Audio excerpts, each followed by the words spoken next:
கையில் வைத்து காத்திருந்தால் காலடியில் காத்திருக்கும் நன்றி மிக்க நாய்கள் உள்ள நாடு.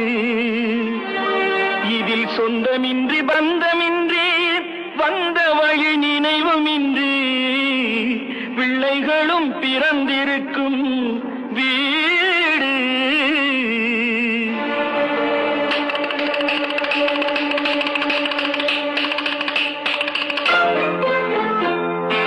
ராம நாடகத்தில் 3 தம்பிகளின் உள்ளம் கண்டேனே, நல்ல பாரதத்தில் 4 தம்பிகளை நானும் கண்டேனே.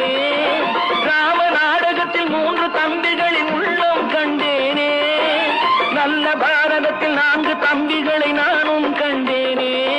அது நான்